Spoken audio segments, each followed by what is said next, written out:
a BRRRR, the BRRRR strategy. That's more because of YouTube. People have coined this BRRRR strategy. So what does this mean? Hey, buy, renovate, rent, refi, repeat.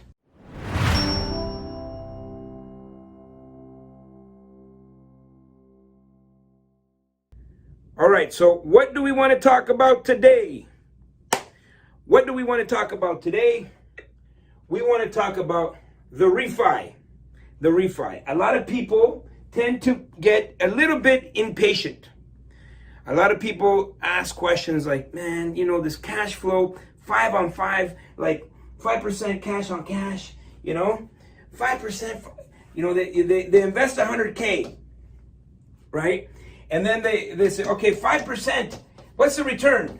5% cash on cash? 5% cash on cash? Well, that's only $5,000 a year, right? And so what most people don't realize is that investing, it's a long-term game. And so what I want to go through is, the lifetime, and we're gonna get into that when we get into the PowerPoint. But right now, I want to talk a little bit of the refi, because it's not just the cash flow that we're after. We're after some of those refis, and after this, you're gonna know why I say that. So, first of all, the refi flip.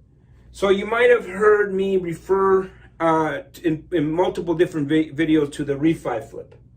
But someone says, do you know how to do a BRRRR or a flip to yourself?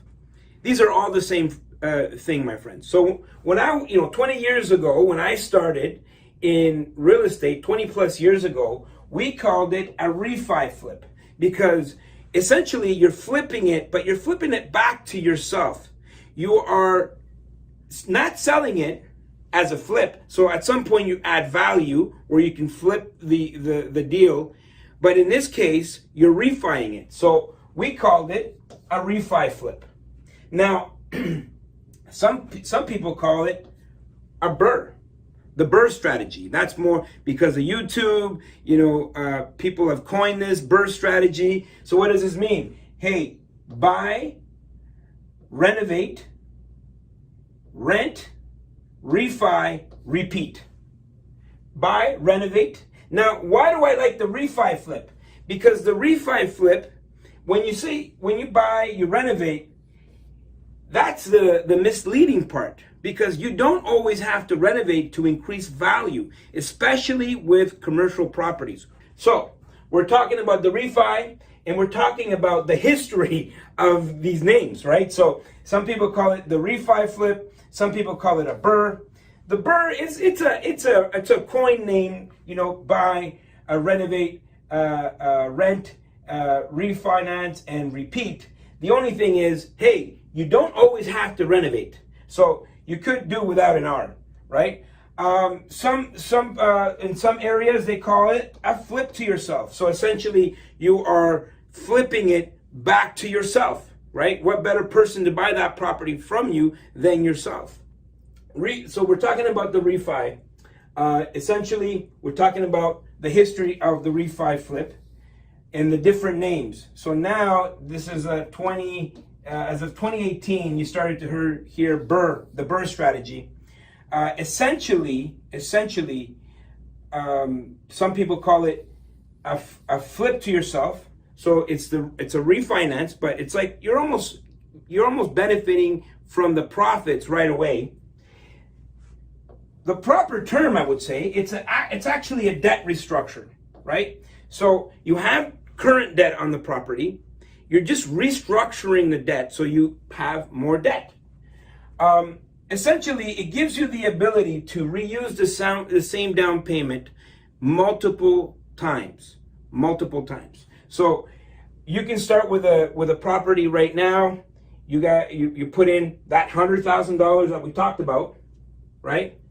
So we talked about this $100,000, which would equal one property. You're getting a 5% return, and people would say, "Hey, wait a minute, that 5% return, that's not that sexy. I'm only getting $5,000 a year cash on cash return."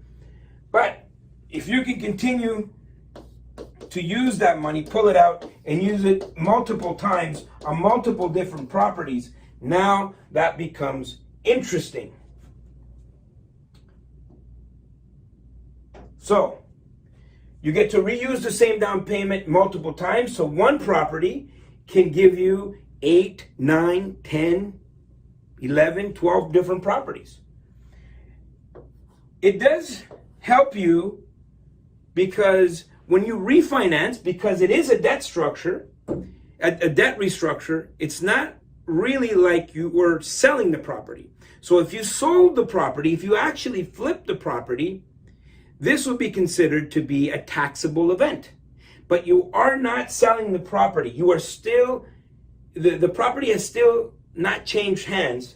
And so you get to avoid the capital gains because it's not actually a sale, but you get to tap in to the profits or the lift on the property without having to sell it, which is what makes it fun in the first place, which is why I call it a refi flip, because it's like you are creating value in that property, but instead of flipping it, you actually refi it and pull the profits out. So it is tax-free. And so at the end of the day, my friends, that is an option. You can always sell the property depending on the profits. But you know what? To have tax-free money, we'll go through some of a case study on how that works and how you could see that in a portfolio throughout 5 to 10 years. Now, here's the other thing. You actually get to keep the property, which is what you want to do. You want to build a portfolio. You want to keep the property. And so that's the refi flip. Most people cannot be patient, right? Most people, they get too impatient because everybody wants instant results. Now, the BRRRR, the refi, doesn't need to happen within the first year, right? Because a lot of people are looking for that unicorn deal where you can, refi that money back out within six months to a year. But what I like is that, let's say you bought a property every year. So 1, 2, 3, 4, 5.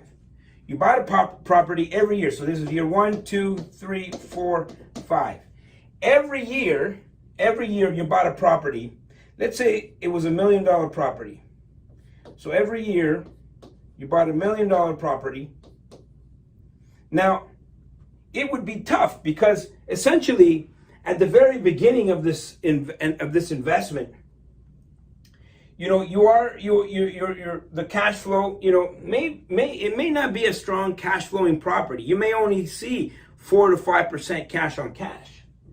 But what I love about year number 6 is that you still bought your $1 million property, but you may be pulling out in year number 6. You may be pulling out, let's call it $200K from your property, right? And so every year after that,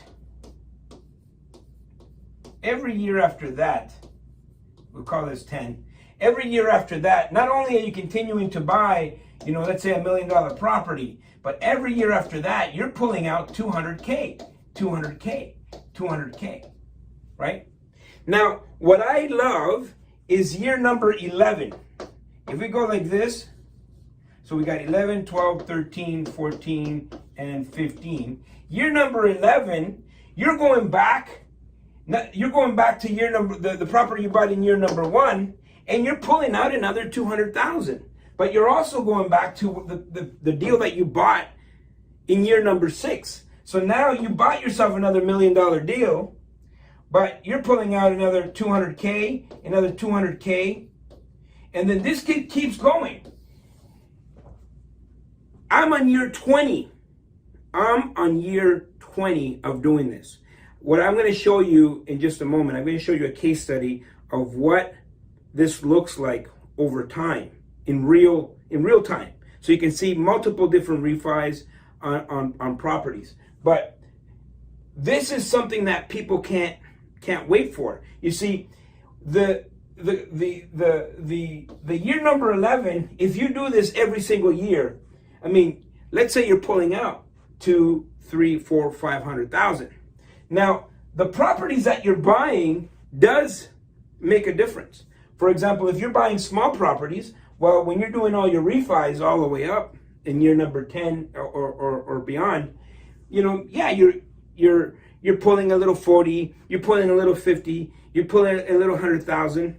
But when you buy significant properties, $1 million properties, what happens is that refi effect takes place, and you're now pulling out big chunks of money. And here's the key to all this. All of these amounts are tax-free. And so, of course, cash flow is sexy, but cash flow is taxable. It's earned income.